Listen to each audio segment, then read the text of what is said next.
Mercredi 27 novembre 2019, 19h à Cotonou. Bienvenue dans la grande édition de Zawe TV. Les titres. Dans le but de contrer le banditisme et d'assurer la sécurité des citoyens en période de fête, la police et le procureur de la République près le tribunal de Cotonou serrent les rangs. Deux réalisateurs béninois, Arkad Asogba et Aïma Emma Essay, lancent respectivement les cours du soir et le Bénin Cinéma Concert pour redonner le goût du cinéma aux Béninois. Des détails dans cette édition. La classe 99 des forces armées béninoises et la 25e promotion de l'aide gendarmerie célèbrent leurs 20 ans sous le drapeau national ce week-end. Papa. Oui, ma fille. Tu sais, je t'ai dit qu'après mon bac, je veux devenir journaliste reporter d'images, non? Papa, tu penses m'inscrire où? Esaü. Esaü, papa. Waouh! Maman, maintenant que j'ai eu le bac, je veux faire les finances et trésors. Tu comptes m'inscrire où?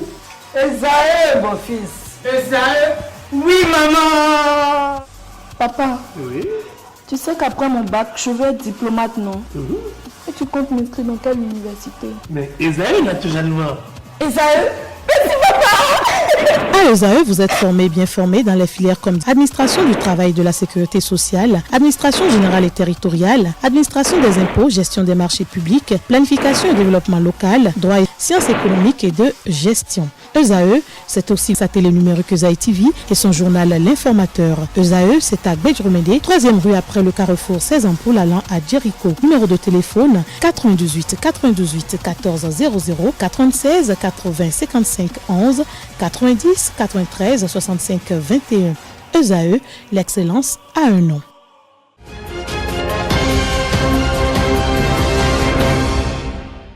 Bonsoir et bienvenue dans cette édition. Le parquet de Cotonou a annoncé ses priorités en matière sécuritaire pour la période des fêtes de fin d'année à l'ensemble des officiers de la police judiciaire le week-end dernier au tribunal de Cotonou.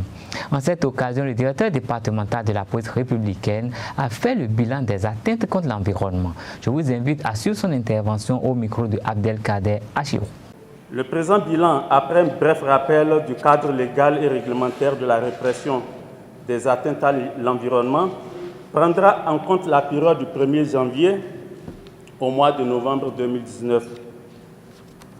Le cadre légal et réglementaire de la répression des atteintes à l'environnement, le cadre légal, nous allons dire que pour garder notre environnement sain et réprimer tous les comportements déviants à son égard, un certain nombre de textes législatifs ont été pris, dont la loi numéro 98-30 du 12 février 1999 portant cadre sur l'environnement en République du Bénin. Nous avons aussi la loi numéro 87-015 du 21 septembre 1987 portant code de l'hygiène publique. Le cadre réglementaire, plusieurs décrets d'application des lois régissant l'environnement ont été pris par les gouvernements successifs de notre pays. Il convient de citer dans le cas d'espèce le décret numéro 2001-294 du 8 août 2001 portant réglementation du bruit en République du Bénin. Passons donc au bilan proprement dit. Le bilan de la lutte engagée contre les atteintes à l'environnement dans le département du littoral au cours de cette année s'analyse sous deux angles. Nous aurons les cas réprimés, les effets. Pour les cas réprimés, il y a eu d'abord la pollution sonore. Dans cette rubrique, il y a eu 135 plaintes qui ont été enregistrées, dont 13 soient transmises du parquet. Les cas transmis au parquet ont été poursuivis avec ou sans mandat. Nous avons la pollution environnementale. Là, 107 interpellations effectives pour, excusez-moi le terme, pour urine sur les voies et places publiques, déversement des eaux souillées et d'ordures sur les places publiques. Plusieurs interpellations des mendiants et vendeurs à la sauvette ayant simplement fait l'objet de mesures administratives en raison du défaut de législation. Les cas soumis au parquet, une cinquantaine, ont été poursuivis avec ou sans mandat assortis de paiement d'amende pour certains. Les effets, nette régression des atteintes à l'environnement. À ce niveau, je dois préciser que, au temps fort de la lutte, nous avons parcouru les réseaux sociaux, les journaux. Il y a eu des caricatures qui étaient illustratives de l'effet escompté. Parce que j'ai vu une caricature où on demandait aux citoyens, avant de quitter le domicile, de vider leur vessie ou à défaut, se munir d'un bidon pour faire leurs besoins. Alors, c'est vrai que c'est amusant, mais c'était significatif de l'effet que cette lutte a eu sur les citoyens, surtout à Cotonou. Auto-sensibilisation au sein des populations, oui, comme je l'ai annoncé, la répression et le relais par la presse a porté ses fruits, je l'espère. En termes de perspective, c'est vrai qu'il y a eu une petite accalmie à la dernière réunion de commandement. Je crois que nous sommes revenus là-dessus parce qu'on s'est rendu compte qu'il y a une petite reprise du phénomène. Alors j'ai instruit les collaborateurs pour que cette lutte soit reprise, pour que définitivement, comment dit-on, l'environnement, sa sauvegarde soit désormais ancrée dans les mentalités, disons, des populations. Le personnel militaire de la classe 99 et celui de la 25e promotion de l'air gendarmerie célèbrent le 20e anniversaire de leur insertion au sein des forces armées béninoises. L'événement aura lieu à Boycon du 28 novembre au 1er décembre 2019. Ça fait déjà bientôt 20 ans qu'on a été incorporés tous ensemble. Et vu nous sommes à mi-chemin, nous avons voulu nous retrouver tous ensemble pour revivre les conditions d'antan que nous avons vécues au centre d'instruction militaire de Ouida.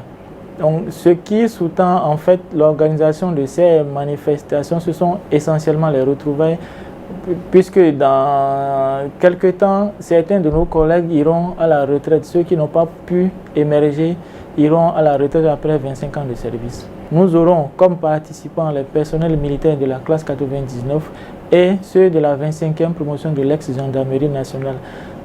En plus de ces deux composantes, nous avons associé également la population des villes d'Abomey et de Boycon. Nous avons élaboré un programme qui est spécifiquement divisé, scindé en deux grandes parties. La première partie est constituée des activités purement sportives et la deuxième partie de notre programme c'est lié aux œuvres sociales. Nous avons voulu célébrer nos 20 ans, mais sans oublier les personnes défavorisées de la commune de Boycon.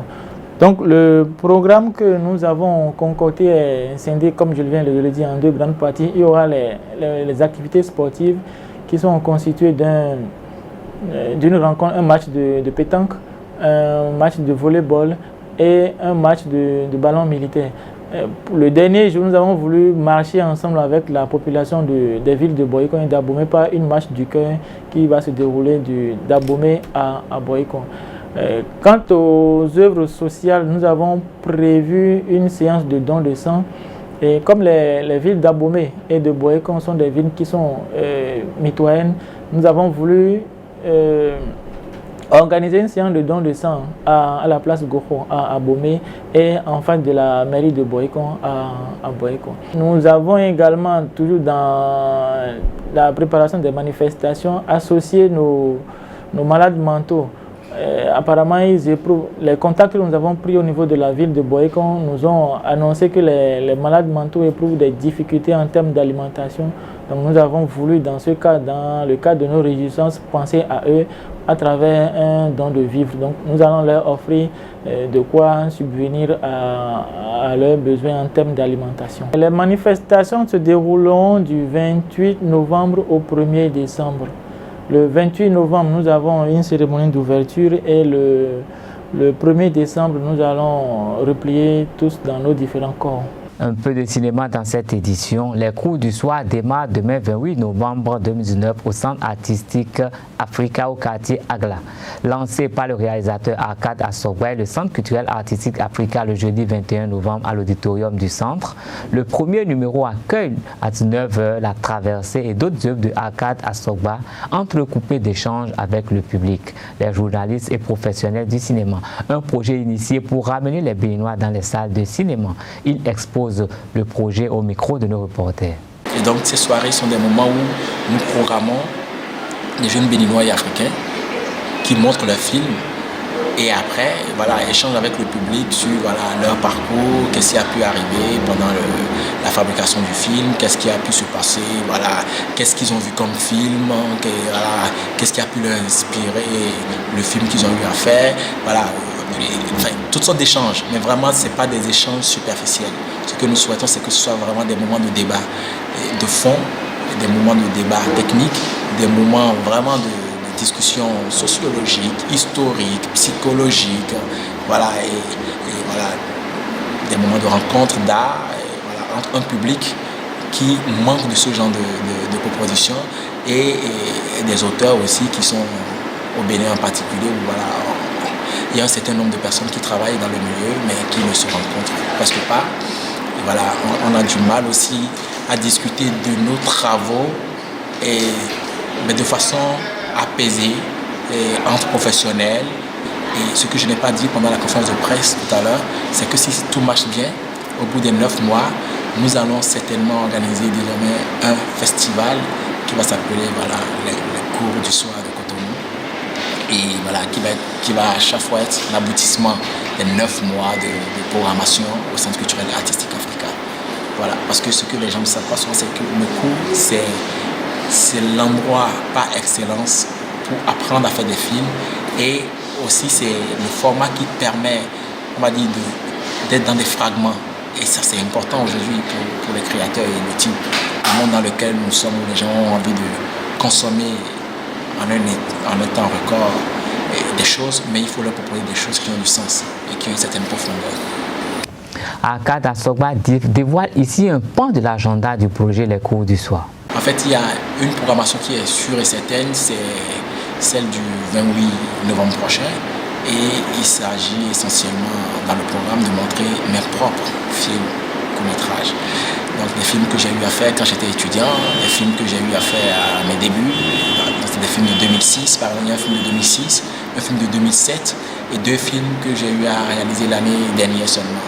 Donc c'est à la fois, enfin pour me mettre un peu sur la sellette, on va dire que je suis un peu les plâtres, voilà, je vais essayer de servir de cobaye et puis les autres vont venir après. Ce dont je suis certain, c'est qu'en décembre, donc c'est les derniers jeudis de chaque mois qu'on se rencontre ici à 19h pour les cours du soir. Et donc en décembre, ça va être certainement Christian Wanou, qui est connu, qui a fait au moins un court-métrage qui a été récompensé au FESPACO une année, et voilà, et qui est vraiment quelqu'un qui travaille dans le milieu, voilà, il y a des gens enfin, dont on connaît un peu les œuvres, avec lesquels on a une certaine affinité, mais ce n'est pas que ça qui nous réunit, c'est vraiment l'envie de mettre plein feu sur chacun de nous. Les Cours du Soir ouvrent la voie à un autre projet pour le développement du cinéma. Il s'agit du Bénin Cinéma Concert, un événement cinématographique lancé par le réalisateur béninois, plusieurs fois primé Aïma Emma Essai, et le restaurant Le Lieu Unique. Des projections suivies de concerts live qui démarrent le 7 décembre prochain au Centre culturel Villa Caro de Grand Popo et au restaurant Le Lieu Unique de Cotonou le 20 prochain. L'annonce a été faite au cours d'une conférence de presse donnée au restaurant Le Lieu Unique le 22 novembre 2019. Et Aïma Emma Essai dévoile les objectifs de ce projet au micro de nos reporters. C'est vrai que le cinéma d'auteur n'est pas vraiment consommé, c'est ça qui fait que ce n'est pas vraiment rentable aujourd'hui. Et pour rentabiliser un film, ce n'est pas seulement à un seul endroit de projection, ce n'est pas dans un seul lieu. Et ce qu'on est en train de faire, c'est une graine, c'est une pépinière qu'on met en place et on est déjà en train de réfléchir comment on étend l'initiative vers Porto Novo par exemple. Donc l'idée, c'est un petit festival qui se met en place chaque année qui permet aux gens d'être abonner et de venir voir des films de façon régulière. Parce que la régularité, c'est la première condition. Quand tu offres un spectacle aujourd'hui et que demain tu ne peux plus l'offrir et que c'est dans 2 ans que tu l'offres encore, ce n'est pas de la régularité. Donc, puisqu'on a toute une base de films, on a des centaines de films qui sont là et dont on a les catalogues, on fouille et on est même parfois dans l'embarras de choix. Et nous, on voit les films et on dit, mais pourquoi le public ne verrait pas ces films? Pourquoi le public ne verrait pas ces réflexions-là? Et c'est des réflexions qui sont singulières. C'est des réflexions d'un auteur qui dit, moi, je traite ce sujet de cette manière. J'amène la thématique, je la pose sur la table et le débat commence. Vous voyez un peu. Donc, c'est vraiment ça. Et après, ce projet rentre en ligne de mire dans notre objectif à Sunrise Film de vraiment révolutionner donc une renaissance du cinéma au Bénin. Et ce n'est pas en se levant un matin et en mettant même, si on veut, l'investissement de Canal Olympia dans une salle qu'on va pouvoir remplir la salle, où on va pouvoir faire venir des Béninois dans la salle. Mais c'est en commençant par vraiment l'éducation à l'image et à réinstaurer cette culture d'aller vers le grand écran et qu'on amène les gens à oublier qui est-ce qui a le plus grand écran plasma chez lui à la maison. Plutôt que d'aller vers le film, d'aller dans un public et voir le film en collectivité, donc ramener cette magie que le cinéma a de pouvoir avoir le film sur grand écran et avec des gens qui sont à côté, qui commandent et avec quelqu'un qui peut faire un débat avec vous et si besoin même avec l'auteur qui soit présent. Si on fait une projection de film ici d'un Togolais qui est à côté, ça ne coûte rien qu'il vienne. Et nous, c'est ce qu'on avait l'habitude de faire à Dassa. J'amenais mes copains de Cotonou à Dassa, ils restent chez moi à la maison, le soir on finit la projection, on va se boire une bière ou on va... et puis les débats continuent. Donc c'est vraiment ça qu'on veut vraiment installer. Des soirées prévues les premiers samedis du mois au Centre culturel finlandais Villa Carreau de Grand Popo et les 3e vendredis du mois au restaurant Le Lieu Unique de Cotonou pour revaloriser le cinéma béninois. Et puis la page sport pour mettre un terme à cette édition, initialement prévue pour ce mercredi, le tirage au sort du premier tour de la Coupe du Bénin a été reporté à une date ultérieure. Selon des sources concordantes, le comité d'organisation évoque le non-démarrage du championnat de Ligue 3. Les 20 clubs de football du Bénin engagés dans l'édition 2020 de la Coupe du Bénin auront à patienter jusqu'à cette échéance. Ce sera tout pour cette édition. Merci de votre fidélité. Gardez le reflet www.ezartv.pj. Bonsoir.